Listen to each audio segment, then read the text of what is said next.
இப்படி இருக்கிற அத்திக்குழு உறவுகளுக்கு எனது பணிவான மாலை வணக்கங்களை தெரிவித்துக் கொள்கிறேன். இது ஒரு மூன்றாவது நிகழ்வு. இயற்கை அறிதல்ங்கிறதுல இது மூன்றாவது நிகழ்வு. முதல் இது விவேகானந்தையா சொன்ன மாதிரி யானைகளை பார்த்தோம், அடுத்தது எறும்புகளை பார்த்தோம், இன்றைக்கு தவளையை பார்க்க போறோம். இவங்களை பார்க்கறதுக்கு முன்னால ஏன் இதை பார்க்கணுங்கிற கேள்வி இருக்குது. ஒரு சயின்ஸ் வகுப்போ அல்லது உங்களுக்கு ஒரு நிர்பந்தமான ஒரு சூழ்நிலையோ உருவாயிடக்கூடாதுங்கிறத சொல்றேன். எளிமையா சொல்றதுக்கு ட்ரை பண்றேன். ஆனா அதனுடைய ஆத்மார்த்தமான விஷயத்தை நீங்க புரிஞ்சுக்கிட்டாதான் இதை புரிஞ்சுக்க முடியும். 3 விஷயம்தான். ஒன்னு, இந்த உலகத்தில் உள்ள பூமியில் உள்ள உயிர்கள் அனைத்துமே மனிதனுக்கு முன்னால் மிக பல கோடி ஆண்டுகளுக்கு முன்னால் உருவானதுங்கிறத நீங்க அந்த வரலாறு தெரிஞ்சுக்கணும். 2, அந்த உயிர்கள் எல்லாம் அவசியத்திலிருந்து படைக்கப்பட்டிருக்குது, ஒரு சங்கிலி போல இணைக்கப்பட்டிருக்குதுங்கிறத நாம் புரிஞ்சுக்கணும். 3வது, நாம் தான் கடைசியா வந்த உயிரினங்கிறதையும் நமக்கு தான் அவைகளெல்லாம் பார்த்துக்க வேண்டிய பொறுப்பு இருக்குதுங்கிறதையும் அதுக்காக தான் நமக்கு பகுத்தறிவு படைக்கப்பட்டிருக்குதுங்கிறதையும் நாம் உணரணுங்கிறது தான். இந்த 3த்தையும் நீங்க உணர்ந்தீங்கன்னா இந்த இயற்கை அறிதல் நிகழ்ச்சி 12 மாதங்களுக்கு திட்டக்குழு அனுமதி கொடுத்திருக்குது. அதை நிறைவேற்றிடுவோம். அப்போ முழுமையாயிடும். அந்த 3 விஷயங்களையும் நம்ம கேட்கறவங்க புரிஞ்சுக்கிட்டாங்கன்னா அதுதான் இந்த உரையினுடைய வெற்றியா நான் பார்க்கறேன். ரைட். இதுக்கு போறதுக்கு முன்னால ஒரு டிஸ்கிளைமர் சொல்லணும். எல்லா சீரியலுக்கும் ஒரு டிஸ்கிளைமர் சொல்லுவாங்க இல்லையா, அந்த மாதிரி இந்த உரைகள் வரப்போற இன்னும் 9 உரைகளுக்கும் சேர்த்து சொல்றேன். இந்த உரைகளை தயாரித்தது அல்லது அதில் இருக்கிற விவரங்களை இது பண்ணதெல்லாம் நான் இல்லை. நான் ஒரு தொகுப்பாளர் மட்டும்தான். இதுல இருக்கிற குறைகளுக்கு நான் பொறுப்பு, இதுல இருக்கிற நிறைகளுக்கெல்லாம் என்னுடைய ஆசிரியர்கள் பொறுப்பு.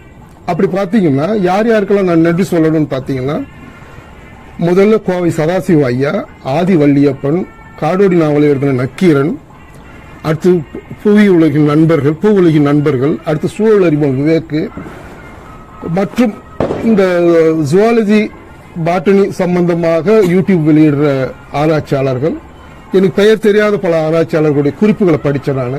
இவங்க எல்லாருக்கும் இந்த தருணத்தை நன்றி சொல்லிக்கிட்டு தான் அவங்க குறிப்புகளை தான் நான் இங்க பயன்படுத்துறேன் ஒழிய நான் அது சார்ந்த கல்வியாளனோ அந்த துறையை சார்ந்த நிபுணனோ இல்லை. என் துறை வேறு. நான் ஒரு இயற்கை ஆர்வலர். அந்த இயற்கையின் மீதான ஆர்வம் தான் இந்த இயற்கை குறித்த விஷயங்களை புரிந்து கொள்வதற்கு உதவுது, உங்களுக்கு புரிய வைக்கிறதுக்கு உதவுது. அதை நீங்க புரிஞ்சுக்கணும்னு நினைக்கிறேன். சரி, இப்போ நாம தவளைகள் ஒரு அறிமுகம் அங்கிற இதுக்கு போகலாம். அப்படி போறதுக்கு முன்னால ஒரு விஷயத்தை நம்ம புரிஞ்சுக்கணும். தவளைகள்ன்றது வேற, தேரைகள்ன்றது வேற. ஆனா இதுல தவளைகள் தேரைகள் ஒரு அறிமுகம் தான் கொடுக்கணும். ஆனா விஞ்ஞானிகள் தவளைகள்லயே அதை அடக்கிட்டதால நாம அதை தனியா பிரிக்க முடியல. ஆனா பேச போற விஷயத்துல தேரைகள் வரும். ஆனா தவளைகள் சொல்லிட்டு தேரைகள் சொல்றாங்கன்னு நீங்க நினைக்க வேணாம். ரெண்டுமே ஒரு இனம் தான், ஆனா வெவ்வேறு பிரிவு சேர்ந்தது. இந்த முன்னுரைகள் போதும்னு நினைக்கிறேன். இப்போ நாம அந்த தலைப்புக்குள்ள போகலாம். தவளைகளை பொறுத்த வரைக்கும்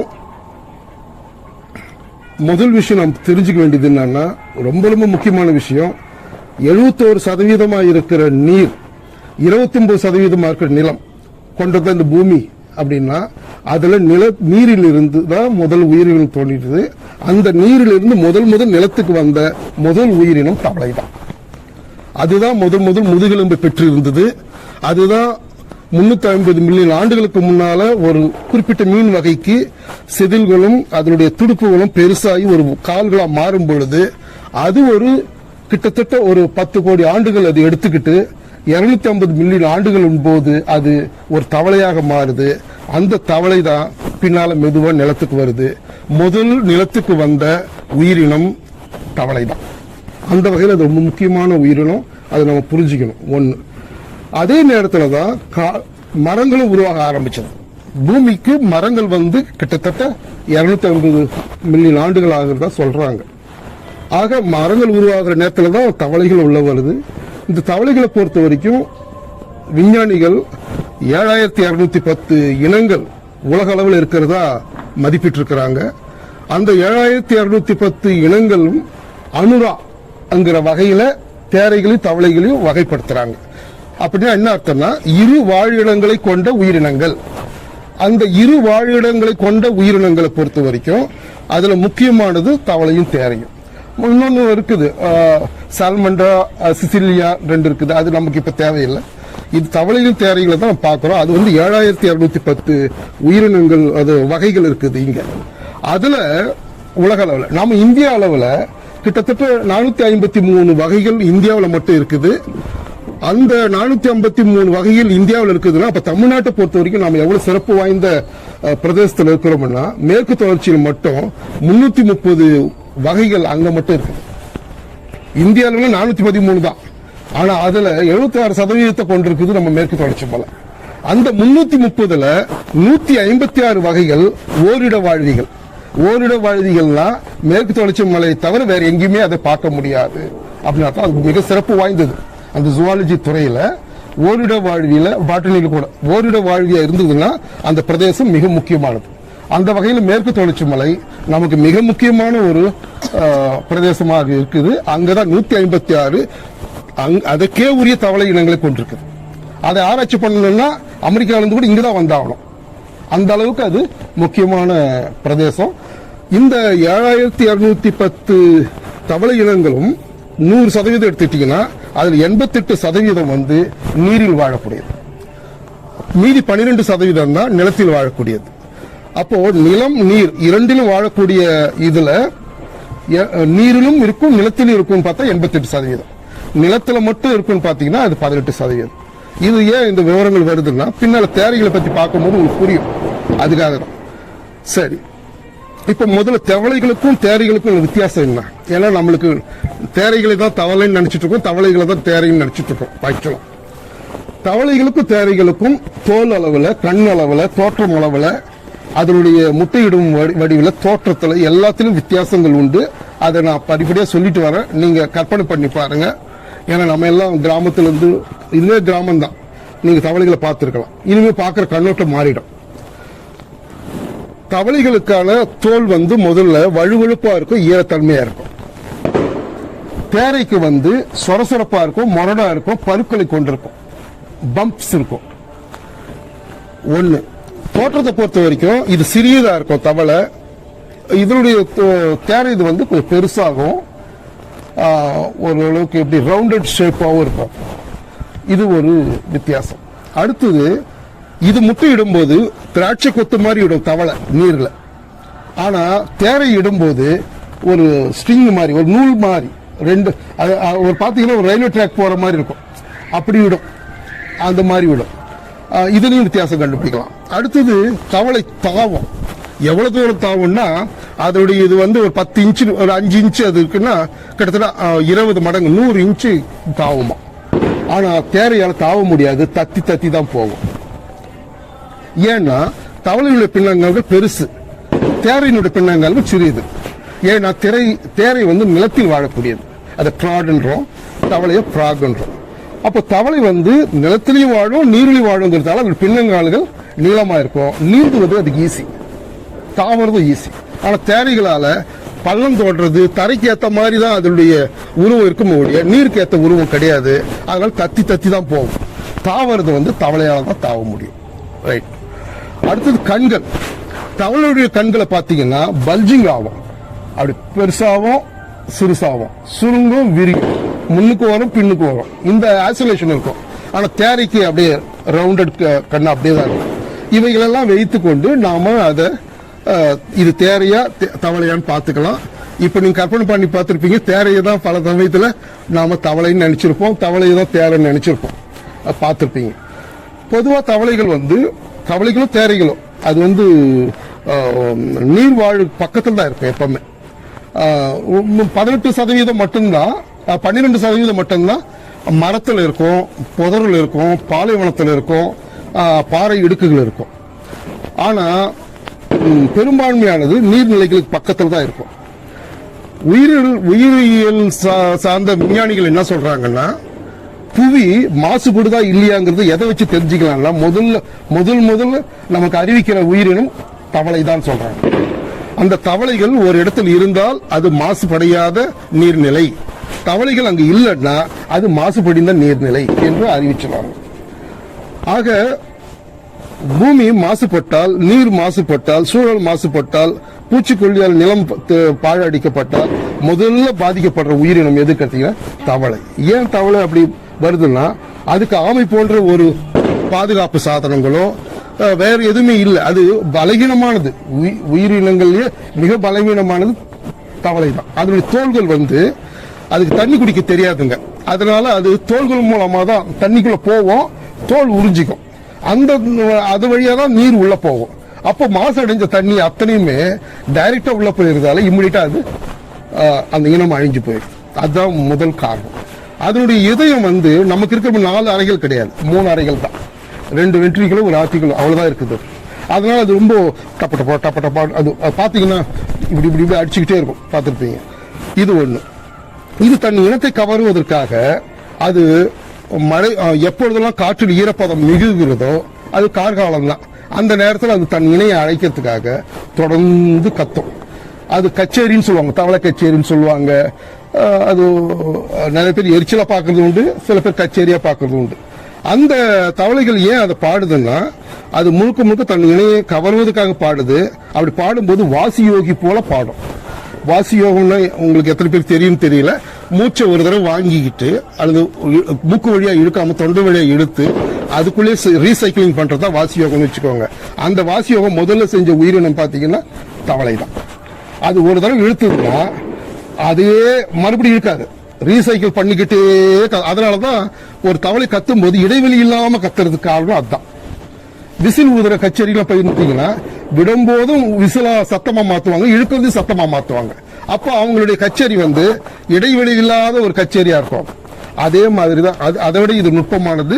இது தவளைகள். தேரைகளை பொறுத்த வரைக்கும் அதனுடைய தோல் ரொம்ப சொரசொரப்பா இருக்கிறது. அது விடுற முட்டைகளை பொறுத்த வரைக்கும் பாத்தீங்கன்னா ரெண்டுமே, இது திராட்சை கொத்து மாதிரி விடும், இது நூல் மாதிரி விடும்னா ரெண்டுமே நீர்நிலையை தான் விட்டாகணும். ஏன் நீர்நிலையில் விடுதுன்னா அந்த முட்டைக்கு ஓடு கிடையாது, மெம்பரைன் மட்டும்தான் இருக்குது. அந்த மெம்பரைன் தண்ணியில மட்டும்தான் அப்படி பாதுகாப்பா இருக்கும். மற்ற இடத்துல பட்டா அது உடனே உடைஞ்சிடும். இந்த நிலையில பெரிய ஆச்சரியம் என்னன்னா எல்லா உயிரினங்களுக்கும் கருவுறுதல் உள்ள நடக்கும், இந்த உயிரினங்களுக்கு மட்டும்தான் கருவுறுதல் வெளியே நடக்குது. பெண் தவளை முட்டையிட்டுடும் தண்ணியில, அது மிதந்துட்டு அப்படியே போகும், பின்னால விந்து வெளியிடும் ஆண் தவளை. இந்த விந்து பின்னாலேயே போய் அந்த முட்டைகளை கவர் பண்ணிக்கும். கவர் பண்ண 48வது மணி நேரத்தில் தலைப்பரட்டை வெளியே வந்துடும். புரியல, சின்னதா அப்புறம் வால் முளைச்சு லார்வாவும் வரும். அப்புறம் மால் முளைச்சு 19வது நாள்ல அது இல்லை 1 மாசத்துல அது ஓரளவுக்கு வால் உள்ள தவளையா மாறிடும். அப்புறம் 1.5 மாசத்துல அது முழுமையான தவளையா மாறிடும் வச்சுக்கோங்களேன். இதுல என்ன சொல்ல வரேன்னா அது வெளியவே அது எப்படி கருவுறுதுன்றது பெரிய ஆச்சரியம். இங்க வெளியே வரும், இங்க முட்டை இருக்கும், ரெண்டும் ஒன்னா சேரும், அப்படி பசை போல ஆயிடும்.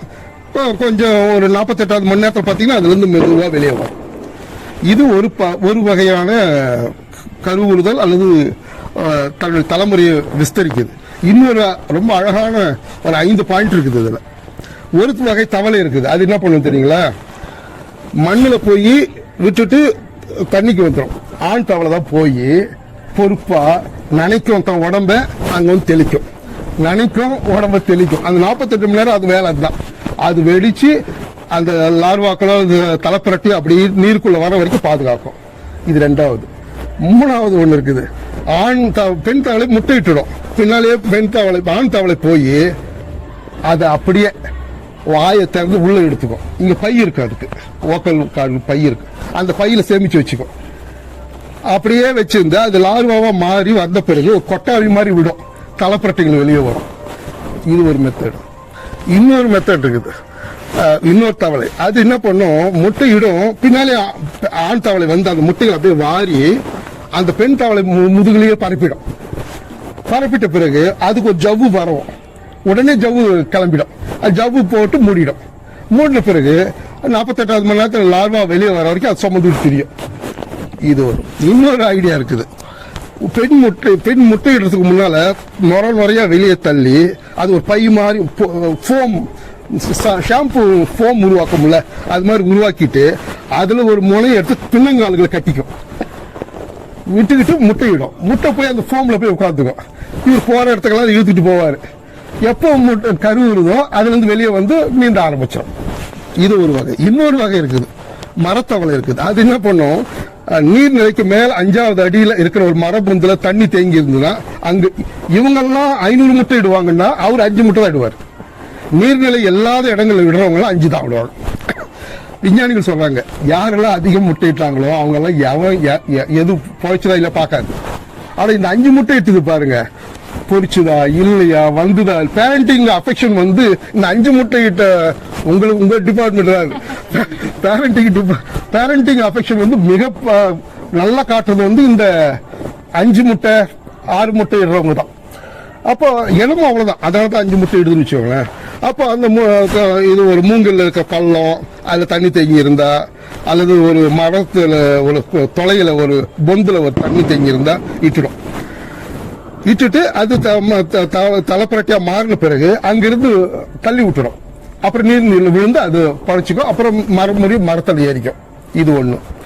இன்னொரு வகை இருக்குது. அது என்ன பண்ணும், மரத்தில் ஏறி எது குழிவான இலையோ அந்த குழிவான இலையில தண்ணி தேங்குதால் தெரிஞ்சுக்கிட்டு சுத்தில ஃபோம் ஃபார்ம் பண்ணிடும். அப்ப மழை வந்தவனுக்கு தண்ணி தேங்கும், அந்த தண்ணியில விட்டுட்டு தலைப்பரட்டியா மாறின பிறகு அந்த வெயிட் தாங்காம அப்படி இலை கீழே இறங்கும். அப்ப தொப்புன்னு நீர்ல விழுந்து படைச்சுக்கும். இப்படிதான் தன்னுடைய இனத்தை அது அழகா பல வகைகள் தவளைகள் பெருக்கு. இது மிக ஆச்சரியமான விஷயம். இதெல்லாம் இந்த போக்குல தான் அதனுடைய உணவு பார்த்தீங்கன்னா பூச்சிகள் தான் பாவம். அதுக்கு அதனுடைய தவளையினுடைய வாய் வந்து சிறுசு, அதனால பூச்சிகள், அதனுடைய நாக்கு வந்து ஒரு ஸ்டிக்கி டங். அதாவது எப்படி சொல்றாங்க, ஒரு கண் இமைக்கிற நேரத்தில் 5 பூச்சி எடுக்குமா. அது கண் இமைக்கிற நேரத்தில் 5 பூச்சி கவர்ந்துடும். அப்படி விடும்போது துப்பம் அப்படி வெளியே நீட்டும் போது நீர் தன்மையா இருக்கிற உமிழ் நீர் அது போய் பட்ட உடனே சுவிங்கம் மாதிரியான ஒரு ஸ்டிக்கி பேஸ்டா மாறிடும். அப்புறம் அப்படி இழுத்து உள்ள லபக்குன்னு முழுங்கிடும். இது அப்படி முழுங்கும் போது தவளைக்கு 2 மேல் பல் இருக்குது, தேரைக்கு பல்லு கிடையாது. அப்போ அது நல்லா அமுக்கி வெளியே வராத மாதிரி பார்த்துக்கிட்டு உள்ள விழுங்கிடும். இதுதான் அது. ஆனா தேரைக்கு வாய் பெருசு, அதனால சின்ன சின்ன பாம்பு குட்டி, எலி குஞ்சு, சின்ன ஓனம் அதையெல்லாம் கூட அவர் சுவாகம் பண்ணிடுவார். யாரு? தேரை. இது உணவு பழக்கம். இவருக்கு உணவுன்னா நமக்கு என்ன உணவுன்னா அவருடைய கால் தொடைப்பகுதி இருக்குது இல்ல, தவளையினுடைய தொடைப்பகுதி. ஃபாரின் போயிட்டு வந்தவங்களை பார்த்துருப்பீங்க, ஃப்ராக் லெக்ஸ் அதெல்லாம் ஒரு ஃப்ரை பண்ணி விற்கிறது. பிரான்ஸ்லயும் ஜெர்மனிலையும் மிகப்பெரிய சாப்பிட்டுருக்கீங்களா? அதான் தெற்காசிய நாடுகள்லயும் ஐரோப்பிய நாடுகளிலும் உண்டு. ஆனா தெற்காசிய நாடுகள்ல தவளைகளை ஏற்றுமதி பண்றது வந்து இந்தோனேஷியா தான் முக்கியமான இடம். எங்க பண்ணுங்க? பிரான்ஸுக்கு பண்ணுது. பிரான்ஸுக்கு ஜெர்மனிக்கு 5000 டன் ஒவ்வொரு வருடம். அது ஞாபகம் வச்சு, வெறும் கால்களை மட்டுமே. இதனாலும் அந்த இனம் மிகப்பெரிய அழிவுல ஆளாயிருக்குது. அதுக்கு உணவு பூச்சி, நமக்கு உணவு அதோடைய கால். ஆனா தவளையே பூச்சி உணவா பண்றவங்க இருக்கிறாங்க. பாம்பு, நாரை, பறவைகள், சில வகை சிலந்திகள், சில வகை வௌவால்கள். ஒரு குறிப்பா அத்திப்பழமும் ஆலம்பழம் மட்டும் சாப்பிட்ற ஒரு குருவி இருக்குது. அந்த குருவி ஆக்சுவலா இது பட்சி தான், எது வெஜிடேரியன் தான். ஆனா அந்த வெஜிடேரியன் கூட குழந்தைகளை பெற்று இருக்கும் போது அதுக்கேற்ற பத்தியம் மாதிரி இந்த தவளைகளை பிடிச்சிட்டு போய் தலைப்பரட்டிகளா பார்த்து பிடிச்சிட்டு போய் அந்த குஞ்சுகளுக்கு கொடுக்கும். தேவையான புரோட்டீன் வேணுமா அதுக்கு. அந்த ஒரு பருவத்தில் தான். அதுக்கப்புறம் அது பிடிக்காது, அது சாப்பிடாது. அதுவும் சாப்பிடாது, தான் குஞ்சுகளுக்கு மட்டும் தான் கொடுக்கும். அது அத்திப்பழமும் ஆலம்பழமும் சாப்பிட்ற குருவின்னு சொல்றான். அது ஆங்கிலத்திற்கு பேரு நான் பார்க்கல. இது இந்த பழக்கம் இதுக்கும் உண்டு, குளவிக்கும் உண்டு.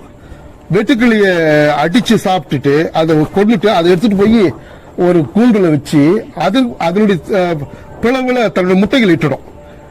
அந்த முட்டைகள் அதுக்குள்ளேயே பொறிஞ்சி வளர்ந்த அந்த சின்ன புழுக்கள் வந்து இந்த வெட்டுக்கிளி சாப்பிட ஆரம்பிக்கும். உணவு ஏற்பாடு பண்ணிட்டு தான் முட்டையை இடும். அந்த மாதிரி ஒரு ஏற்பாடு இயற்கையில் உண்டுன்னு வச்சுக்கோங்களேன். இந்த தவளைகள் வந்து டைம் நான் பார்த்துக்கோங்க. அந்த தவளைகள் வந்து குறிப்பா வெப்பமண்டல பகுதிகளில் தான் அதிகமா இருக்குது, பனிப்பிரதேசங்களில் கிடையாது. ஆர்டிகிலையோ அண்டார்டிகாவிலையும் இது கிடையாது. எப்படி எறும்பை பார்த்தோமோ அண்டார்டிகாவில் கிடையாதுன்னு சொல்லணுமோ அதே மாதிரி இதுவும் கிடையாது. ஆனா நார்த் அமெரிக்காவில் வுட் ஃப்ராக்னு ஒன்று இருக்குது. அது என்ன பண்ணும், எப்போ வந்து பனிக்காலம் தொடங்கிடுச்சோ இம்மிடியா அது போய் ஹைபிரினேஷன் சொல்ற ஒரு மீளா துயில்ல போய் போலோ கரடிகள் இருக்குது பாத்தீங்களா, பனிக்கரடிகள். அது வந்து பனிக்காலம் வந்த உடனே போய் தூங்கிடும். எப்ப வெயில் வருதோ வெளியே வரணுவாங்க. அந்த மாதிரி இது தனக்குத்தானே ஐஸை போட்டு ஃப்ரீஸ் பண்ணிக்கும். கரெக்டா வெயில் வரும்போது அந்த பனியெல்லாம் உருகி வெளியே வந்து உணவு தேடும். அது வரைக்கும் அதோட இதயம் துடிக்காது, ரத்த ஓட்டம் இருக்காது. அதுக்கு பதிலா அது அந்த ரத்தத்தில் இருக்கிற யூரியாவும் சர்க்கரையும் அதிகமா பெருகி அந்த செல்களை உறையாம பார்த்துக்கும்.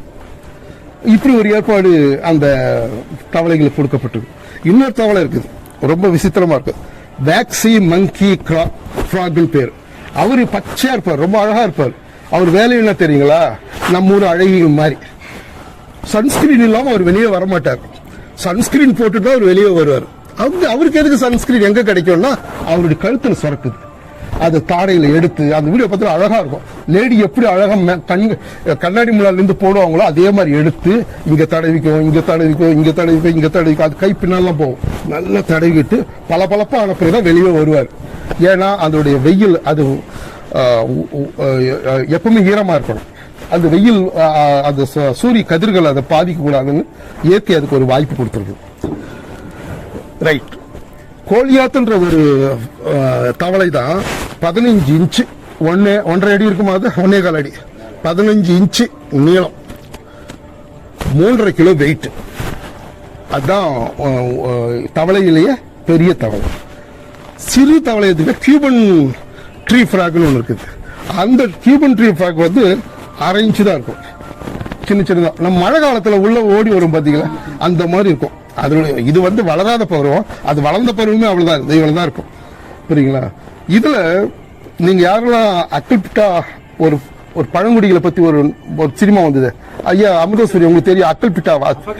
அப்பா கிளிப்டோ. அதுல பாத்தீங்கன்னா அவன் தப்பிச்சு தன்னுடைய இனக்குழுக்கு வரும்பொழுது துரத்திட்டு வர எதிரிகளை தாக்கிறதுக்கு அவன் தன்னுடைய மூதாதைகளை வைத்து அம்புகளை எடுத்து ஒரு தவளையை பிடிச்சு சொருவான்.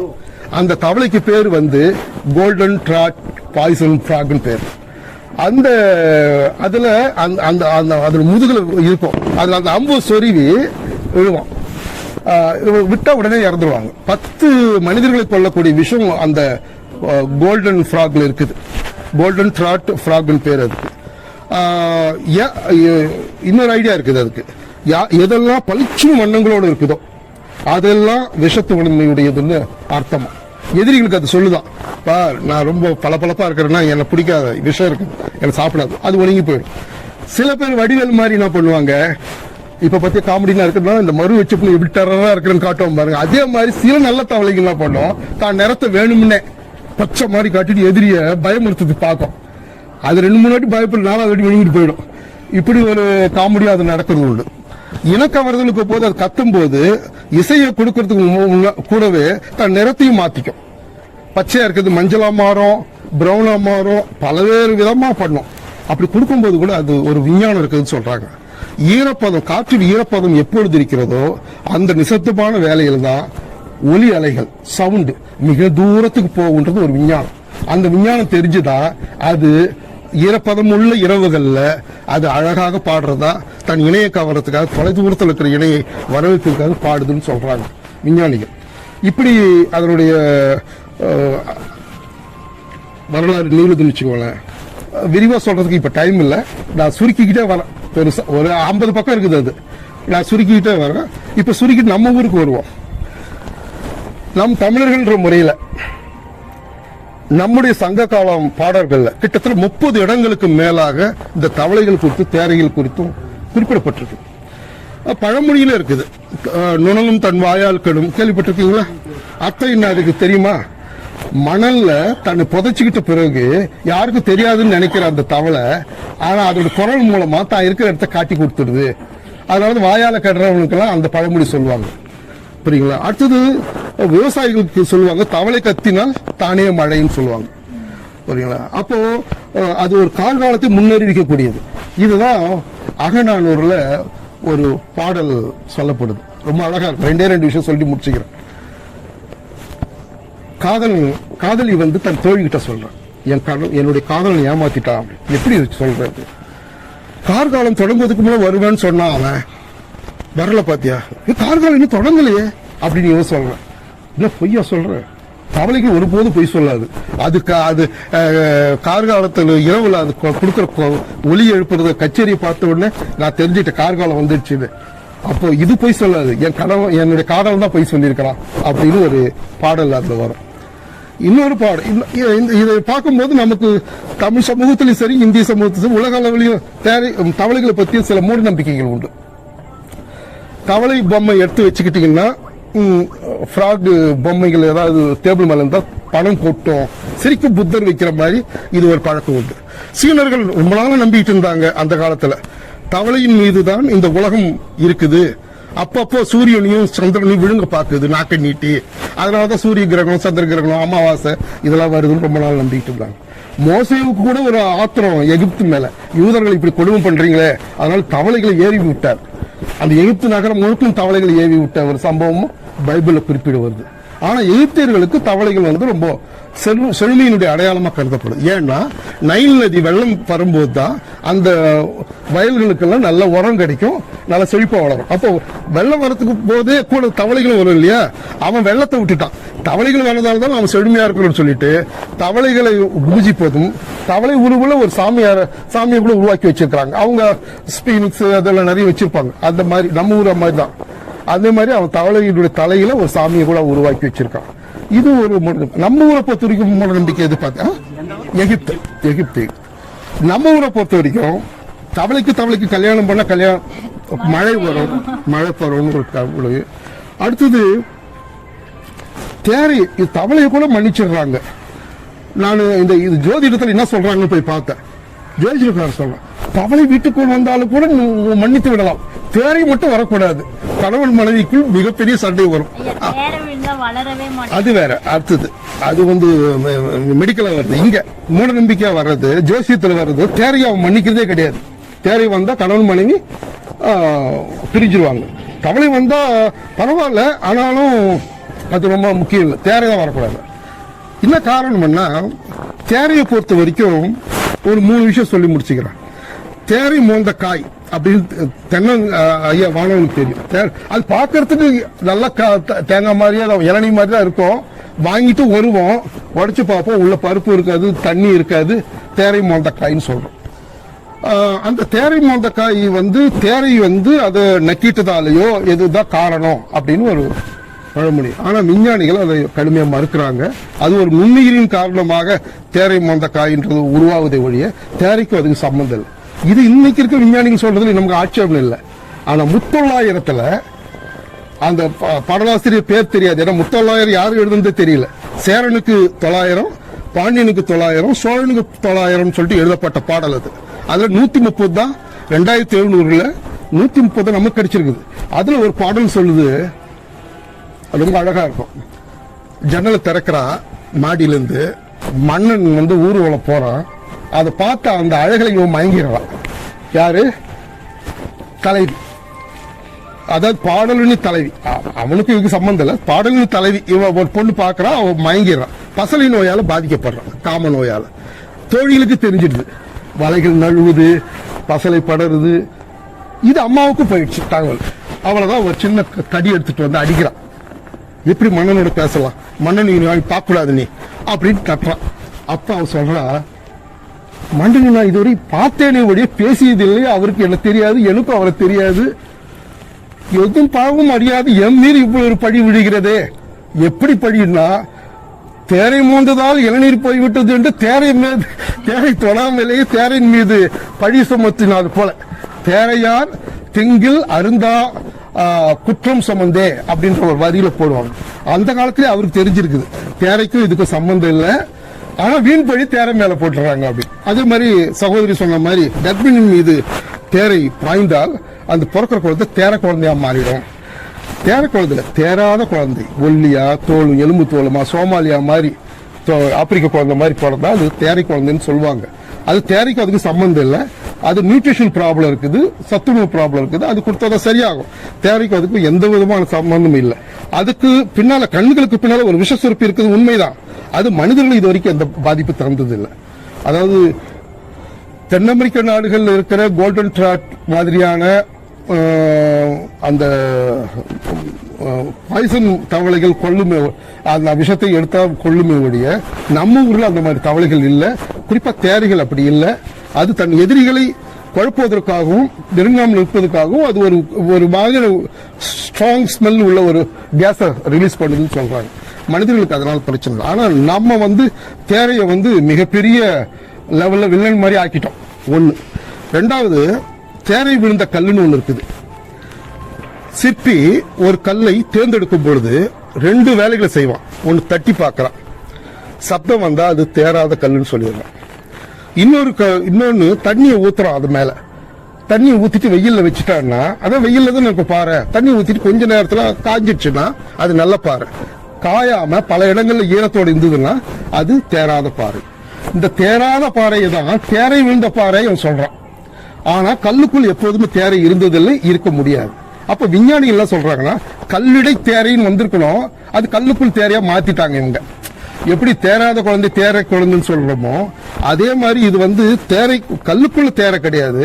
ஆனா இது பத்தி பெரிய சிவாஜிக்கு மகாராஷ்டிராவில் மிகப்பெரிய நல்ல ஆட்சி கொடுக்கறன்னு திமிர் எல்லா உயிர்களுக்கும் படி எழுப்பவும் நானே அப்படின்னு ஆணவத்தோட சபையில பேசும்போது அவருடைய குரு ராமதாசர் எழுந்து இப்படி வான்னு சொல்லிட்டு ஒரு பாறையை உடைச்சு காட்டும் பொழுது அதுல இருக்க தேரை வெளியே வந்த போது, இந்த தேரைக்கு நீ உணவிட்டாயான்னு கேட்ட போது அவருடைய ஆணவம் அழிந்ததாக ஒரு வரலாறு இருக்குது, ஒரு கதை இருக்குது. ஆனா அந்த கதைகள் எல்லாம் கல்லுக்குள் தேரை இருந்ததை நம்பி சொல்லப்பட்டது. ஆக்சுவலா கல்லுக்குள்ள தேரை இருக்காது, ஆனா மாம்பழத்துக்குள்ள வண்டு இருக்கும்.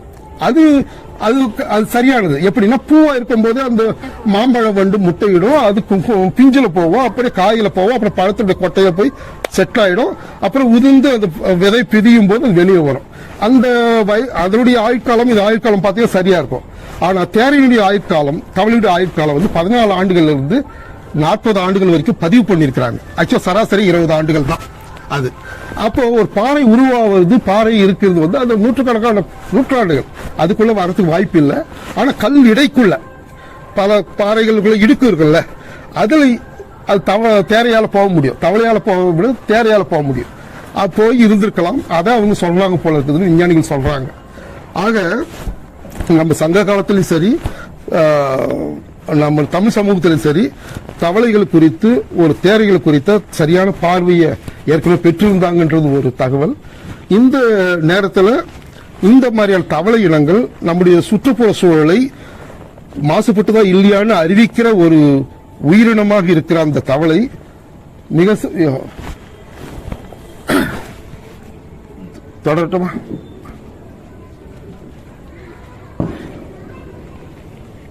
தொடரலாமா? ஒரு நிமிஷம் தான். அந்த சுற்றுப்புற சூழல் கெட்டு போச்சா இல்லையான்னு அறிவிக்கிற முதல் உயிரினமாக தவளை பார்க்கிற போது அந்த தவளை இனங்கள் இப்பொழுது அழிஞ்சுக்கிட்டு வரும். 33% அழிஞ்சிட்டதா விஞ்ஞானிகள் சொல்றாங்க. நகரமயமாதல், பல காரணங்கள் சொல்றாங்க. நகரமயமாதல், சாலைகளுடைய போக்குவரத்து அதிகரிப்பு, அதனால நிறைய மழை காலத்தில் பார்த்துருப்பீங்க, நிறைய அடிபடுறது அதெல்லாம் எஃப்ஐஆர் இல்லாத மரணங்கள் தான் இல்லைங்களா? அடுத்தது பூச்சிக்கொல்லி போடுறது, அடுத்தது நகரம் விளைநிலமாகிறது, நீர்நிலைகள் பாழாவது, சூழ்நிலை பாழாவது, இது எத்தனையும் காரணங்களாக வைக்கப்பட்டிருக்குது. அப்ப தவளை இனம் ஒரு அச்சுறுத்தலுக்கு உள்ளாகி அரிய வகையினமாக மாறிக்கிட்டு இருக்கிற நேரத்தில் நாம் இதை பத்தி பேசிட்டு இருக்கிறோம். இந்த இனத்தை ஏன் காப்பாற்றணும் அப்படின்னா, ஒவ்வொரு உயிரும் இன்னொரு உயிரோடு இணைக்கப்பட்டிருக்குது. இந்த உயிர் இல்லைன்னா அதனுடைய வேலை யார் செய்யறதுங்கிற கேள்வி இருக்கு. கொசுக்கள் இன்னைக்கு பரவுனது காரணம் தலைப்பரட்டிகள் இல்லாத போனதுதான். தலைப்பரட்டிகள் எது வரைக்கும் இருந்ததோ நீர்நிலைகள்ல, அப்பெல்லாம் அது லார்வாவையும் தலைப்பரட்டையும் சாப்பிட்டுட்டு, தலைப்பரட்டைகள் அந்த லார்வாவையும் முட்டைகளை சாப்பிட்டுட்டு அது காலி பண்ணதால கொசுக்களுடைய இது ஒரு பகுதியை மட்டும் இருக்கும் அது. ஆனா இப்ப காடுகளுக்குள்ள நான் வழக்கமா காடுகளுக்குள்ள போகும்போது இப்போ அட்டைப்பூச்சி கடிக்கிறத விட கொசுக்கள் கடிக்கிறது அதிகமாகுது. அப்ப அங்க கேட்டா தவளைகள் இல்லைங்க, எல்லா நீர்நிலைகள் வத்தி போனதால தவளைகள் போயிடுச்சு அப்படின்னு சொல்றாங்க. அப்போ கொசுக்கள் உற்பத்தி ஆவது பல நோய்களுக்கான அடிப்படையா மாறிடுச்சு. இப்போ பூஞ்சை நோய்கள் அதிகமாக பரவுவதற்கு அது காரணமாயிடுச்சுன்னு சொல்றாங்க. இது ஒரு பக்கம். இன்னொரு பக்கம், பாம்புகளுக்கு அது உணவு. பாம்புகளுக்கு இதனுடைய உணவு இல்லாததால அது என்ன பண்ணுது, எலிகள் பொந்துக்குள்ள இருக்கும், தவளைகள் ஈஸியா கிடைக்கும். ஒரு தவளை சாப்பிட்டா கூட போதும். நான் சொன்ன கோலியாத்தெல்லாம் சாப்பிட்டாருன்னா ஒரு 10 நாளைக்கு வரமாட்டார் அவர். ஆனா தவளைகள் உணவாக கிடைக்காத போது அது குடியிருப்புகளுக்குள்ள வருவதும், நம் கோழி குஞ்சுகளை தேடுவதும், மனிதர்களை தீண்டுவதும் நிறைய நடக்குது. அப்ப பாம்புகளுடைய சங்கிலி அறுது, இப்படி பல ஒரு இடத்துல சீட்டுக்கட்டு அகட்டினா ஒட்டுமொத்த சீட்டுக்கட்டு மாளிகையும் தகர்ற மாதிரி இந்த பூமி கிரகம் தடுமாறிட்டு இருக்கிற நேரத்தில் நாம் உட்கார்ந்துருக்கிறோம். ஆகவே ஒவ்வொரு உயிரினமும் காரணத்தோடு படைக்கப்பட்டிருக்குது. அந்த காரணத்தை அறியணும், அந்த காரணத்தை முடிந்தவரை காப்பாற்றணும், அதுக்கு ஊறு விளைவிக்க கூடாது என்கிறத நாம் புரிஞ்சுக்கணுங்கிறதுக்காக இந்த இயற்கை எதிர்ப்பு நிகழ்ச்சி நடத்துறோம். இந்த பாயிண்டோட என்னுடைய உரையை முடிச்சுக்கிறேன். நன்றி, வணக்கம்.